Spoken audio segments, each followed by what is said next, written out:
Good evening, everyone, and a very warm welcome to this online event, this wonderful presentation by our Vice President Gavin Bell.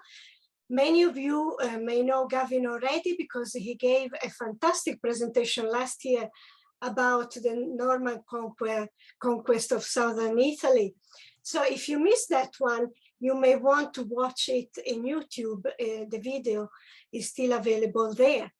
This evening, he's going to talk about the Risorgimento, a very important period in Italian history. So Gavin told me before we started that he started to learn about the Risorgimento as a schoolboy, and he's still learning many decades later. So I'm very curious to see what his findings are about heroes and villains in the Risorgimento. Thank you, Gavin. Well, hello, good evening, everyone. Buonasera. I hope you can see my screen. I'm not sure when I first heard the term Risorgimento used to refer to the 19th century movement which led to Italian reunification.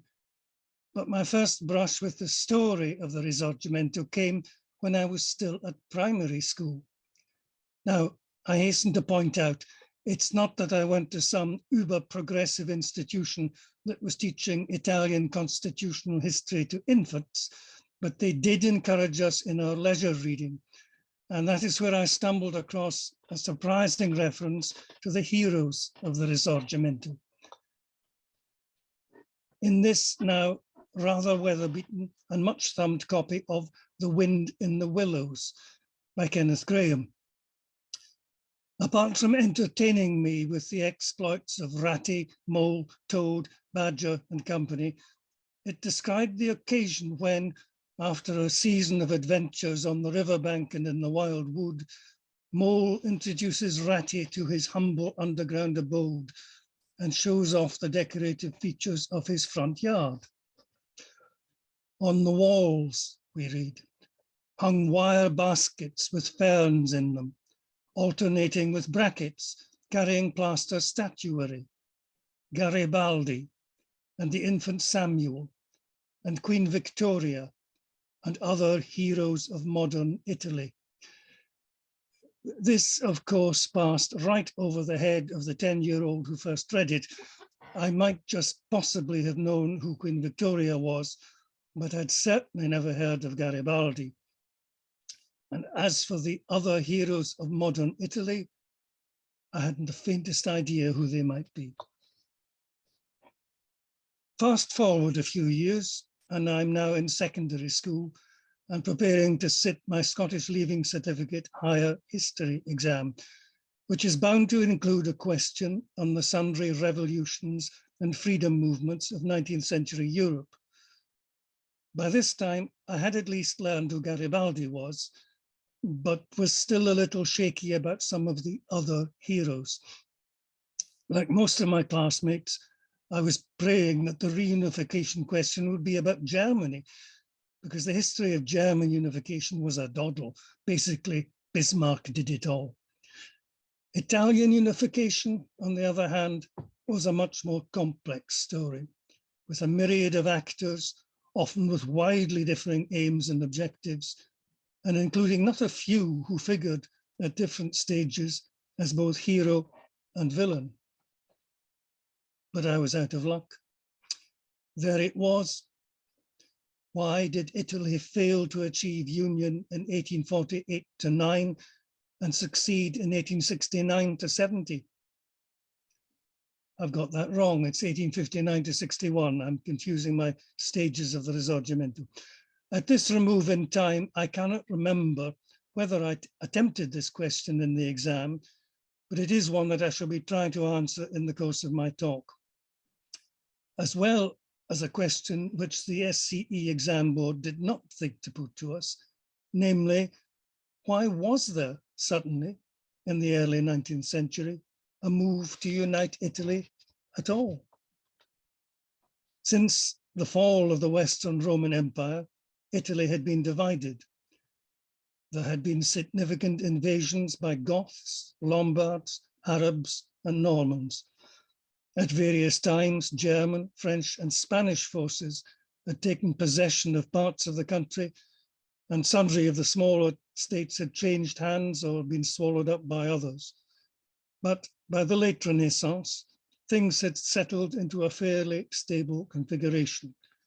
If we compare the late 15th century map of Italy with this map of Italy 300 years later, we see that many of the main territorial blocks are much the same. In the south, we can still see the kingdom which the Normans had carved out in the 11th and 12th centuries. The states of the church stretch diagonally from Rome to Rimini, while further north we can see the linked domain of Savoy and Sardinia, as well as the republics of Venice and Geneva. Of course, that was all about to change, and one clue as to why is contained in the date of the right-hand map, because this shows the situation just before the French Revolution. The initial ideals of liberté, égalité, fraternité found plenty of supporters in Italy, many whose citizens lived under regimes every bit as autocratic and oppressive as that of France. And once the terror was over, and Napoleon, not yet emperor, still just a young general on the make, once he had embarked on his campaign to spread the blessings of the revolution wider, Italy was one of the first beneficiaries, if that's the correct term. From the later 1790s, various regions of Italy were emboldened, seemingly with the support of the revolutionaries, to set up republics on the French model, including a Cisalpine republic, incorporating much of Lombardy and Emilia-Romagna, a Ligurian republic based on Geneva, a Roman republic, and a Parthenopean republic based on the Kingdom of Naples. In this initial relatively benign phase of revolutionary expansion, some in Italy began to dream. In 1796, the then liberated government of Lombardy held an essay competition on the theme, "Which form of liberal government is best adapted to promote the happiness of Italy?" The competition was won by this gentleman, one Melchiorre Gioia, who proposed the formation of a single, unified, democratic government for Italy, prophetic perhaps, but not at that date commanding much support and soon rendered irrelevant by events. Some odd things happened during this first phase of French expansion. The island of Corsica had formerly been ruled by Pisa and then by Geneva, and had been under French domination only since 1768, a date which neatly allowed Napoleon Bonaparte to be born a French citizen the following year. But in 1794, the Corsicans mounted a revolution against the revolutionaries, and seeking support against their Republican overlords, put themselves under the protection of, well, can you guess? None other than the King of Great Britain, George III, Farmer George, Mad King George, who was nominally King of Corsica from 1794 to 1796, represented by his viceroy, the first Earl of Minto. And another British lord played a surprising part in suppressing a popular revolt in Naples in 1799. This was none other than Horatio, Lord Nelson. His sojourn in Naples is remembered in Britain mainly on account of his dalliance with Lady Hamilton. But in fact, he was there under orders to support the King of Naples against the revolutionaries, and managed to break off from his amours just long enough to defeat, capture, and execute the admiral of the insurgents, one Francesco Caracciolo. Nelson's reward for this was to be created Duke of Bronte, with an estate on the slopes of Mount Etna in Sicily. In Britain, Nelson is perceived as a national savior, he may be viewed differently in Italy. But to return to our main narrative, once he had crowned himself emperor in 1804, Napoleon appeared in his true colors, sweeping away the one-time daughter republics in Italy. Some he replaced by new kingdoms, nominally governed by viceroys chosen from his extended family, but effectively under his overall sway, while the northwest of Italy, including his home island of Corsica, was incorporated directly into the French state. He also retook and incorporated into one of these client kingdoms, rather inaccurately labeled the Regno d'Italia, the territory of the erstwhile Republic of Venice, which he had first suppressed, then traded to the Austrians in exchange for the Austrian Netherlands, and ultimately retaken from the Austrians after defeating them at Marengo and Hohenlinden. All this was, of course, swept away once more after Napoleon's defeat, when the victorious powers at the Congress of Vienna set about undoing his work, largely by returning things to how they were before 1789. There were some changes. Napoleon's suppression of the Venetian Republic was not reversed, but instead Lombardy and Veneto were combined into a new state, which was now wholly owned and governed by Austria. The long-time on-off partnership of Sicily and the Mezzogiorno was formalized as the Kingdom of the Two Sicilies. The other winner was the Kingdom of Sardinia and Savoy, which absorbed Genova.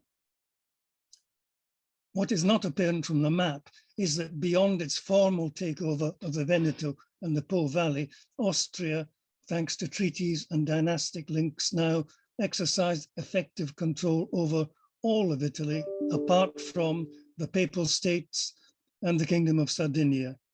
And this fact largely determined what followed. The effective leader of Austria was the Chancellor, Prince Metternich, who notoriously dismissed Italy as no more than a geographical expression. But while many of the Napoleonic conquests had been technically reversed, the victorious allies had not really succeeded in putting the toothpaste back in the tube. The spirit of the French Revolution was still abroad, but at first this expressed itself in the appearance of separate resistance movements, which led to sporadic revolts against the existing rulers, but did not create any coordinated movement for unification. The usual aim of these regional uprisings was the establishment within the existing states of a liberal constitution, modeled on that which had been declared, but never fully implemented, by the Spanish Cortes in 1812. The best known of the resistance movements was the Carbonaria. The etymology is obscured, although I am assured it has nothing to do with spaghetti carbonara. Carbonaria had originated as resistance to Joachim Murat, Napoleon's brother-in-law and viceroy of the puppet kingdom of Naples. The movement was initially encouraged by the dispossessed Bourbon King of Naples, Ferdinand IV, Nelson's sometime patron.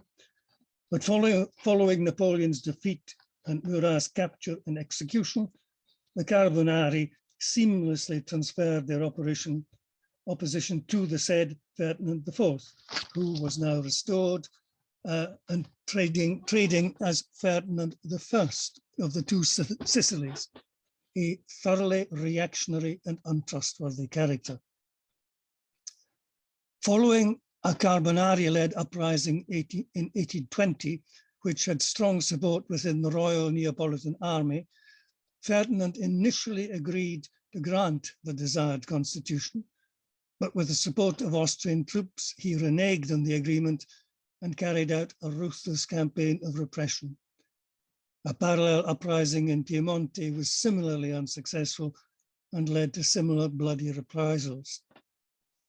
10 years later, in 1830, Encouraged by the successful overthrow of the restored Bourbons in France and by revolts in Belgium and Poland, there were more Carbonaria-led uprisings in various of the Italian states, but again, these revolts were suppressed. This pretty well ended the Carbonaria as a serious force, but they had acted as a nursery of talents for a number of individuals who later played rather more successful roles. I doubt if he was well enough known to figure in as one of the other heroes of modern Italy in Mole's front garden, but this impressive figure was one of the leaders of the unsuccessful 1820 revolt in Naples. He bears the splendid name of Guglielmo Pepe, William Pepper, and as his uniform suggests, had first been a general in the Neapolitan army. He escaped the wave of executions which followed the defeat of the uprising and went into exile in Britain, where he met and married a Scottish lady. But his exile was temporary and he reappears later in the story. The next member of the Carbonaria has less gold braid and fewer feathers, although he did eventually achieve a rank which entitled him to plenty of both. This is Louis Napoleon, nephew of Bonaparte, as a young man. In 1830, he was part of a failed coup at Rome and spent the next 20 years in a succession of attempts, eventually successful, at reclaiming the imperial throne of France in succession to his uncle. But the combination of his partly Italian heritage and memories of his youthful revolutionary adventures later became important. No gold braid at all for this sometime member of the Carbonaria, but his uniform is no less distinctive. Giuseppe Garibaldi first came to prominence in the course of an unsuccessful uprising in Genova in 1834, following which he fled, ending up in South America, where he participated in a number of revolutionary struggles, latterly in Uruguay, where he is said to have adopted the red shirt, poncho, and sombrero of the gauchos. Our next member of the Carbonaria, Giuseppe Matsini, is not in uniform. He is reported to have become involved in the movement in Tuscany and was arrested for his pains, but while he encouraged many uprisings, is not recorded as ever himself having taken up arms. In exile, first in Switzerland, then France, ultimately in England, he took on the role for which he is remembered as philosopher and publicizer of the ideals of the Risorgimento. These were extensive and far-reaching. He envisaged not only a unified Italy with a republican government, but saw this republic as leading a worldwide movement. To promulgate these ideas, he founded a movement known as Giovane Italia.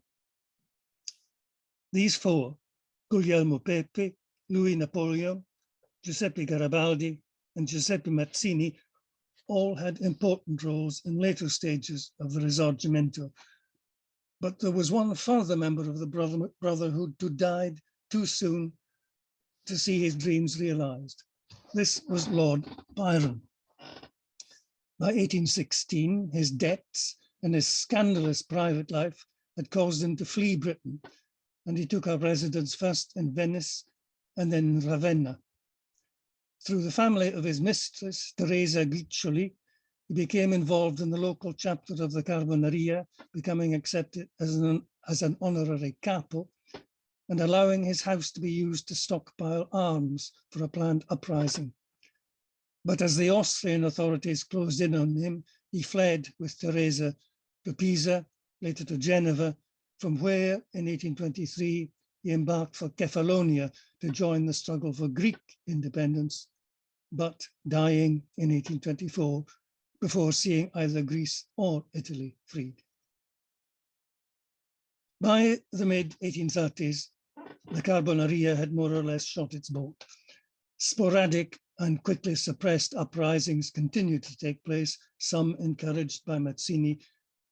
But by now, the thoughts of some liberals were turning towards the possibility of achieving independence and unity with the assistance of some of the existing rulers rather than in revolt against them.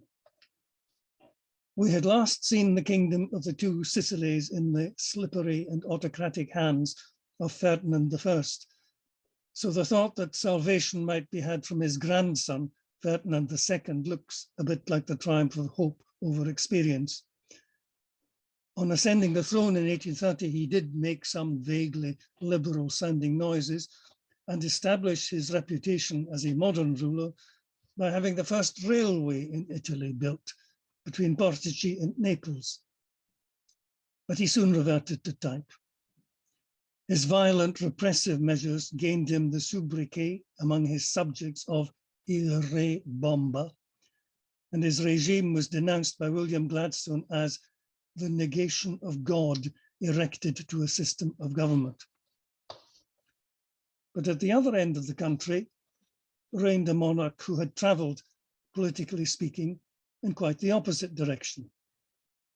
Carlo Alberto, Duke of Piemonte and King of Sardinia, was the latest in a remarkably long dynasty, which came originally from Savoy on the French side of the Alps. They were not always consistent in their loyalties, but had a knack of ending up on the winning side. In his youth, he had shown some sympathy with the Carbonaria, but on succeeding to the Sardinian throne in 1831, he initially continued the repressive regime of his predecessors. Gradually, however, his early liberal sympathies reasserted himself, and he began to be seen as a possible leader of Italian emancipation. But before this could express itself in action, his thunder was stolen, and by a most unlikely figure. This was Cardinal Giovanni Maria Mastai Ferretti, who in 1846 succeeded to the papal throne as Pope Pius IX, Pio IX. Some years earlier, as Archbishop of Spoleto, he had pardoned the participants in an abortive revolution, and this had earned him the reputation of a liberal. When the papal conclave became deadlocked, he was elected as the compromise candidate, to the consternation of conservative Europe, but to the joy of the liberals. Even Matsini endorsed him. Matters were now moving towards what looked like a climax. The year 1848 has gone down in history as the year of revolutions. Metternich was swept from power in Vienna, and the Austrian emperor only just managed to retain his throne, while in France, the lackluster King Louis Philippe was deposed and replaced by a short-lived republic. One of the members of the new Republican National Assembly was Louis Napoleon. This was the same Louis Napoleon who had formerly been a member of the Carbonaria and who still had a major part to play in the Risorgimento. 1848 saw several revolutions in Italy. In Sicily, a widespread uprising, here against the backdrop of Palermo Cathedral, saw the troops of the hated Ferdinand II all but driven off the island and a republic proclaimed. An uprising in Naples was contained, but King Ferdinand reluctantly granted the desired constitution. In the course of an uprising known as the Cinque Giorni, the citizens of Milan similarly forced the Austrian troops to retire to their fortresses in the Veneto. Their success eventually persuaded Carlo Alberto of Piemonte and Sardinia to come off the fence. He issued a liberal constitution and declared his solidarity with the citizens of Lombardy and Venice, where another popular revolt saw the Austrians expelled from Venice and a republic proclaimed, with local hero Daniele Manin at its head. Amid these widespread uprisings, Carlo Alberto found himself leading some surprising allies in opposition to the Austrians. Apart from his own regular troops, he had the assistance of Garibaldi, now returned from his South American adventures, but also, surprisingly, of Ferdinand of Naples and the Pope. Their joint forces achieved an initial success at Goito and managed to take one of the Austrians' 4 fortresses in the Veneto, but the alliance did not last for long. The Pope was already getting cold feet, and when the head of his mildly reforming government was assassinated, he withdrew his troops and fled to the Kingdom of Naples. Ferdinand also withdrew, but a hard core of his army, under the one-time Carbonista, Guglielmo Pepe, made their way to Venice to offer assistance to the new republic. But with depleted forces and faced by a reinforced Austrian army under the formidable leadership of the veteran General Radetzky, the Piemontesi under Carlo Alberto were defeated at Custozza and Novara and retreated to their home territory. Having shortly before been hailed as the savior of Italy, Carlo Alberto was now execrated for betraying the cause, which was unfair. He had been abandoned by his allies and overwhelmed by hugely superior forces. But his spirit was broken. He abdicated in favor of his son, Vittorio Emanuele, and went into exile in Portugal, where he shortly afterwards died. But just as the battle was being lost in northern Italy, events seemed to be moving ahead in Rome. The vacuum left by the Pope's flight was filled by the declaration of a republic led by, among others, Giuseppe Matsini.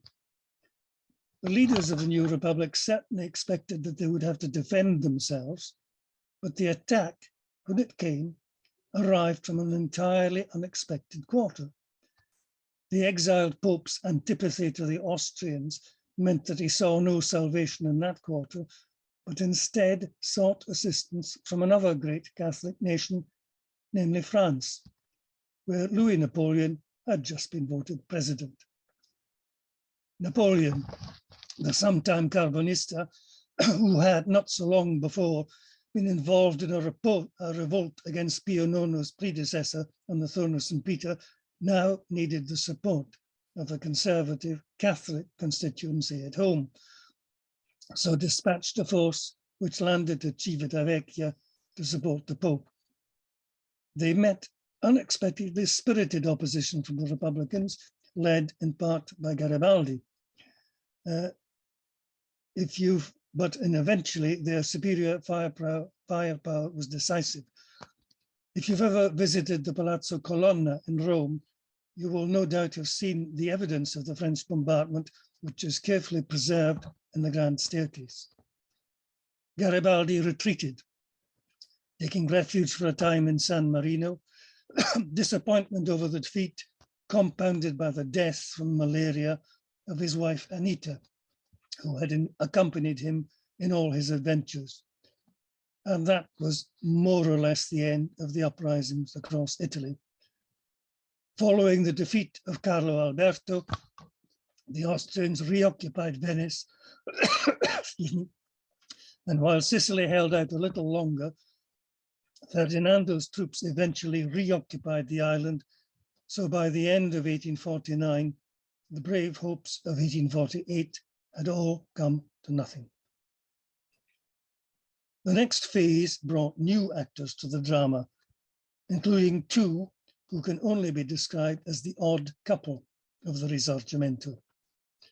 First, we have the heroically mustachioed and operatically uniformed figure of Vittorio Emanuele II, King of Sardinia, who had succeeded to the throne when his father, Carlo Alberto, abdicated. As one might gather from his bearing, he was totally convinced that he was a great political and military leader, opinions that were, however, not shared by his contemporaries. And the other half of this duo, looking here for all the world like a provincial professor of some particularly dismal science, is Camillo Benso, Count Cavour. But behind this unprepossessing exterior lurked one of the wiliest politicians and diplomatists of his time. Not the least of his accomplishments was that for a whole decade, he was able to prevent Emanuele fouling up completely. Excuse me. On this singularly ill-assorted pair now devolved the task of uniting Italy. And the truly amazing thing is that they brought it off. Under the constitution proclaimed by the late King Carlo Alberto, the Kingdom of Sardinia had some semblance of parliamentary government. And one of the few things that Vittorio Emanuele got right was that in 1852 he did, albeit reluctantly, appoint Cavour to be prime minister. On taking up arms against the Austrian occupation, the late King Carlo Alberto had famously declared that l'Italia farà da sé, Italy will manage by herself. Cavour realized that however noble that aspiration might be, it was unrealistic. And if Italy was ever going to get out from under Austrian domination, powerful allies would be needed, and he set about acquiring them. The first step to this raised not a few eyebrows.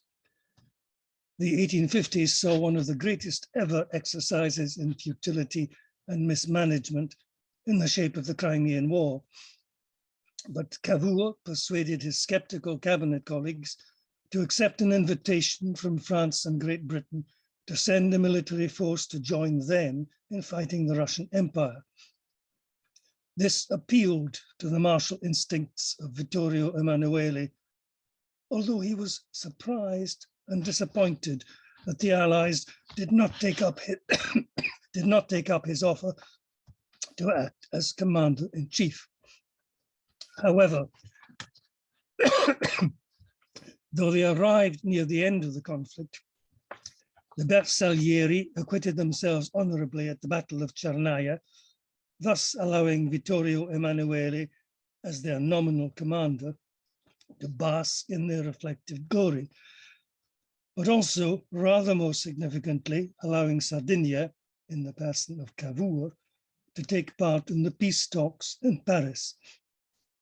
Not only was this good publicity for the Kingdom of Sardinia, it allowed Cavour to network with representatives of various European powers, and in particular to forge closer links with Louis Napoleon, now Emperor Napoleon III. In 1858, this rapprochement bore fruit. Cavour and Napoleon met clandestinely at an obscure French spa, as here imagined in a contemporary cartoon once the secret had leaked out, and came to a thoroughly cynical agreement. Napoleon did not wish to appear as an aggressor, but promised that if Austria attacked, France would come to the aid of the Kingdom of Sardinia and help to expel the Austrians from Lombardia and the Veneto. If the French succeeded in this, the liberated regions would be transferred to Sardinia in exchange for Savoy and Nice. This was a fairly bitter pill for Sardinia to swallow. Firstly, because Savoy, although it was on the wrong side of the Alps, was the homeland of the royal house. And secondly, because Nice was the birthplace of Garibaldi. But the prospect of creating a united kingdom extending from the Alps to the Adriatic proved persuasive. Cavour managed to needle Austria into making unacceptable demands for disarmament, and Napoleon duly marched into northern Italy.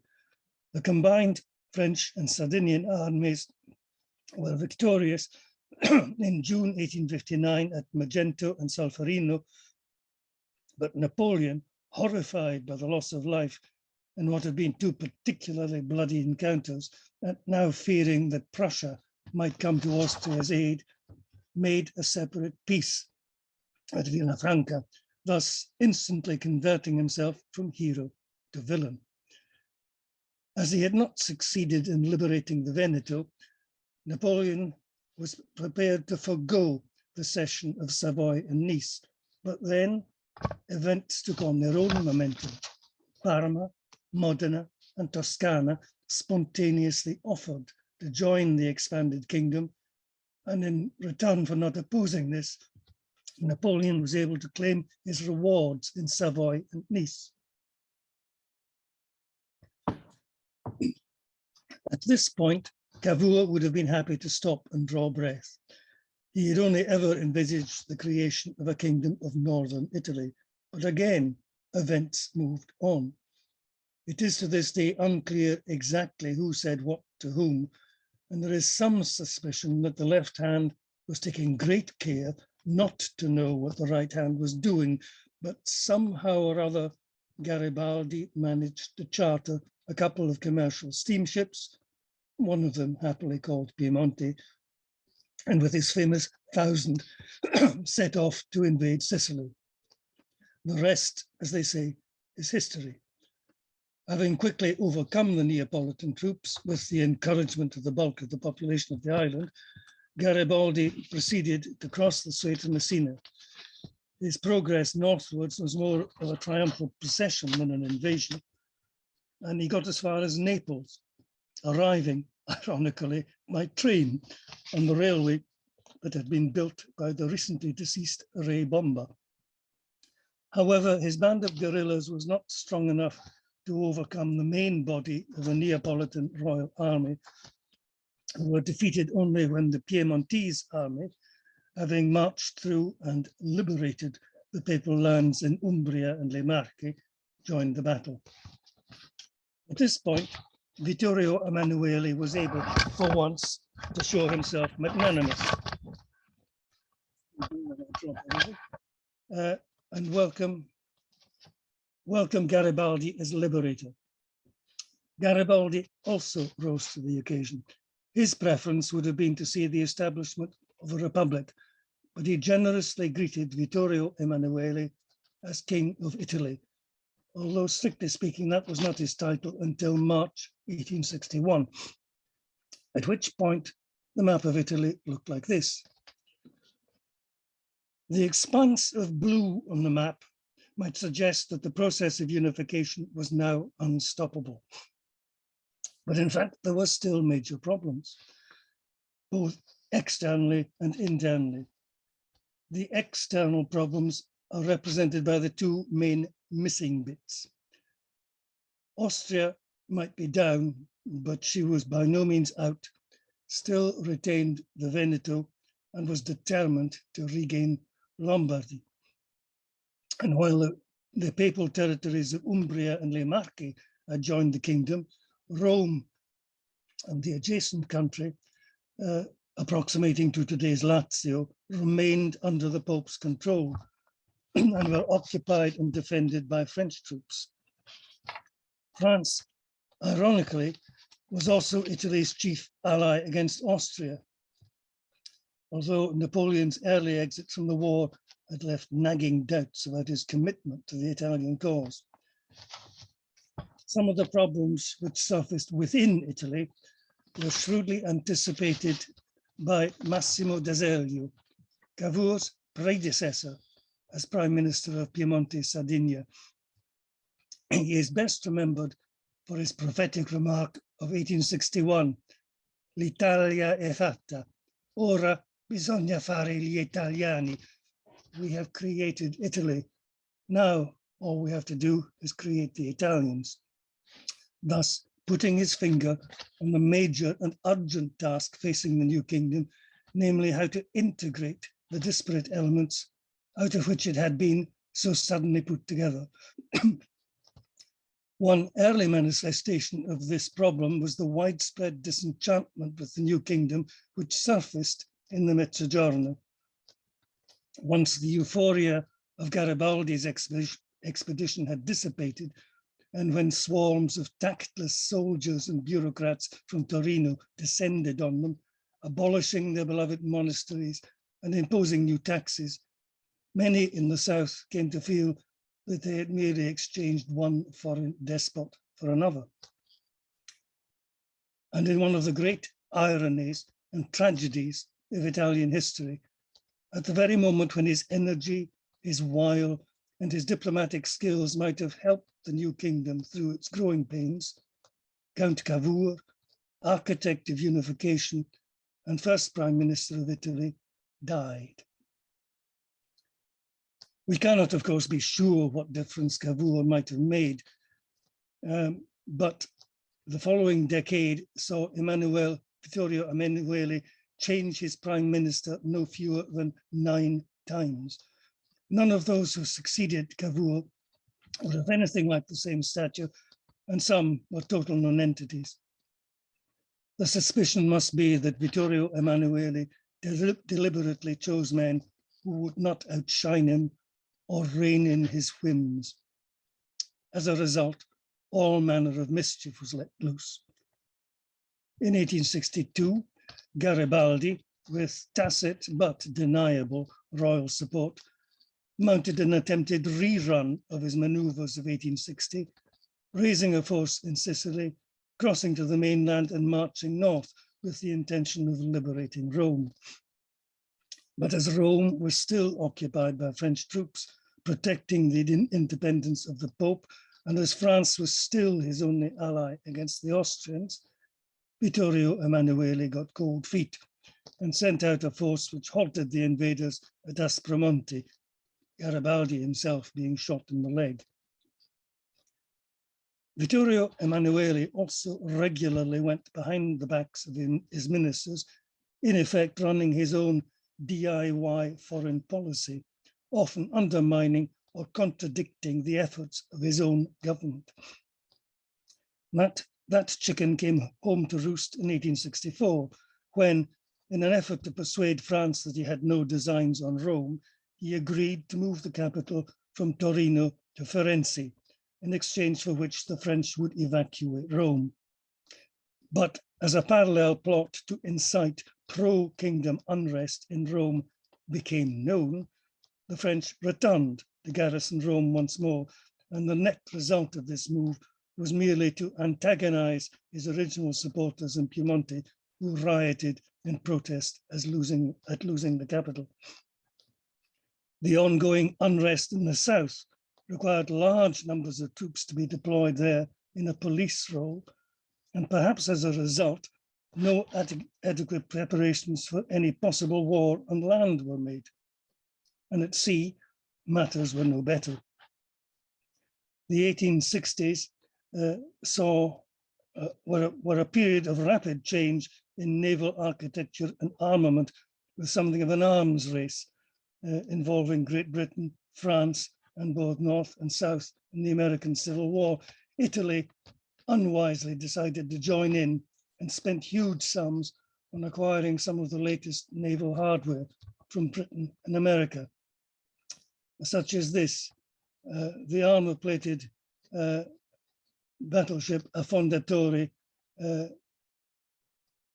which translates as the sinker.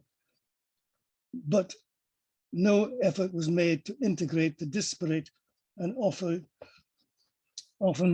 antagonistic elements of the former Sardinian Neapolitan navies. At the outbreak of hostilities, sorry, I've got a little out of order. At the outbreak of hostilities, command of the Italian fleet, no, sorry, I beg your pardon, I'll go back. Thanks to Vittorio Emanuele's chronic double dealing, Italy very nearly missed out on an amazing chance to further advance the cause of unification. Otto von Bismarck, Minister President of Prussia, was getting ready for a showdown with Austria over the domination of Germany. So as to have Austria fighting on 2 fronts, he sought an alliance with the Kingdom of Italy, who were to attack the Austrians in Lombardy, Veneto, and in the Adriatic, while the Prussians engaged them to the north of the Alps.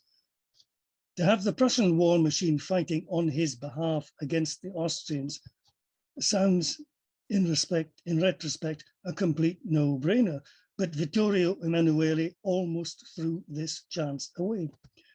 At exactly the same time as he was involved in negotiation with Bismarck about the alliance, he was also in secret talks with the Austrians about the possibility of acquiring the Veneto by purchase.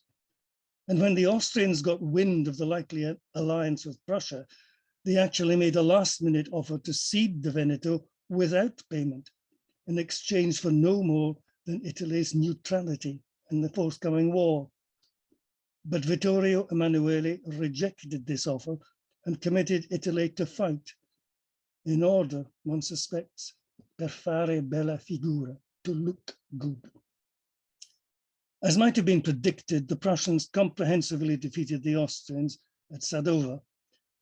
The Italian land forces did not fare so well.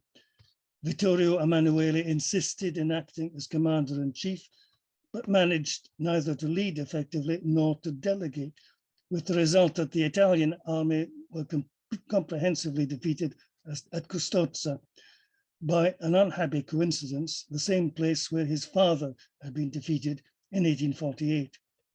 At sea, things went even worse. On paper, the Italian fleet was more modern and more powerful than the Austrian, but like the army, it was poorly led. At the outbreak of hostilities, command of the Italian fleet was given to Count Carlo Pellion di Persano, who, thanks to friends at court, had risen rapidly through the ranks of the Piemontese navy, but had taken part in no major naval engagements and commanded little respect among his fellow sailors. Now aged 60, he had some years previously swapped the sea for a career in politics. Unsurprisingly, he proved every bit as ineffective an admiral as Vittorio Emanuele was a general. He delayed leaving port, complaining that his ships were not properly manned and equipped, a complaint which might have carried more weight if he himself had not been, for the previous 4 years, Minister of the Navy. When he did eventually venture forth, with the aim of capturing the fortress of Lissa on what is now the coast of Croatia, the gunboat Palestro was shelled, blew up, and sank with a loss of 200 lives, and his flagship Re d'Italia, on the right in this image, was rammed and sunk with a loss of a further 400 lives. Admiral Persano did not go down with his flagship because he had, shortly before, without adequately informing the rest of the fleet, had himself transferred to the newly arrived Affondatore ramship, the Sinker. This new toy proved ineffective in action and was damaged to the extent that once she returned to port, she did what it said on the tin and sank. Admiral Persano tried to pass this debacle off as a victory, but when the truth came out, he was court-martialed and dismissed. However, while they had definitely won the naval engagement, the Austrians were defeated on land by Bismarck's Prussia north of the Alps and ceded Lombardy and the Veneto, which now joined the Kingdom of Italy. And just 4 years later, in 1870, Bismarck engineered another war, this time with France. As a result, the French troops who had, since 1860, been stationed in Rome as a peacekeeping force were withdrawn. The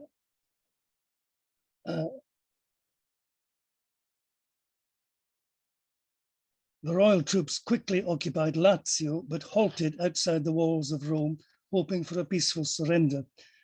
To indicate that he was bowing to force majeure, Pio IX wished his troops to offer token resistance, but the head of his defensive force had other ideas and set out to repel the besiegers.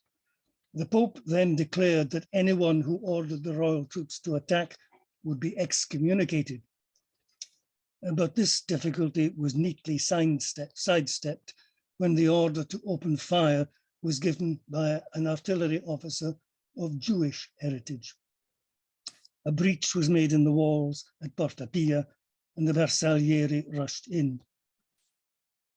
Vittorio Emanuele, feeling uncertain of the reception he might receive from the notoriously independent-minded citizens of Rome, did not attempt a triumphal entry to the city as he had done elsewhere. But he was soon able to turn a misfortune into what would nowadays be termed a photo opportunity when, in December of that same year, the Tiber burst its banks, inundating large parts of central Rome, including the Pantheon. Vittorio Emanuele took the opportunity to make a brief visit of condolence to the flooded city and had the occasion marked by the issue of a commemorative medal, which modestly tells how the king's goodness of heart in visiting them had transformed the Romans' sorrow into joy. So the process of liberation and unification, which had started in the wake of the French Revolution over 80 years earlier, was now nearly complete.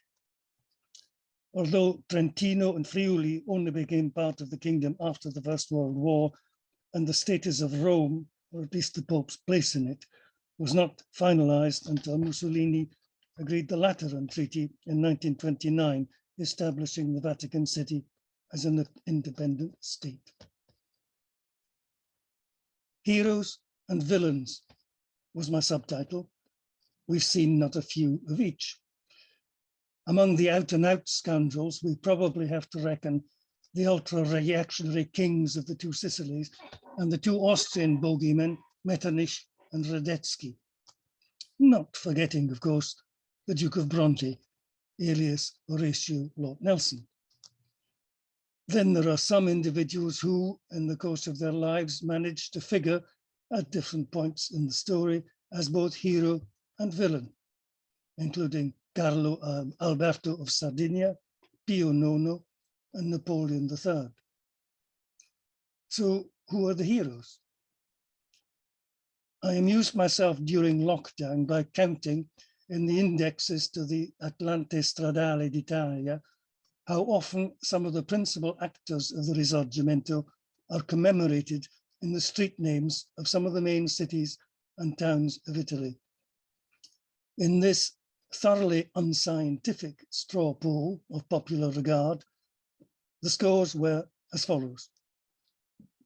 In fourth place, with 37 entries out of 229, is Vittorio Emanuele, not the wisest, the most modest, or the most trustworthy of rulers. He nevertheless managed to embody Italy's pride in her new unity and seems to have been genuinely mourned at his death. The next two very nearly make a dead heat, with Cavour just beating Matsini into second place. They represent the two poles of the Risorgimento, Matsini, the idealist and dreamer, Cavour, the realist and fixer. They cordially despised each other, but were probably both necessary. But the runaway winner with 79 entries is Garibaldi. Politically naive, he was a guerrilla leader of genius, personally modest and magnanimous. That his fame should have penetrated to Mole's obscure abode is really no surprise. Thank you.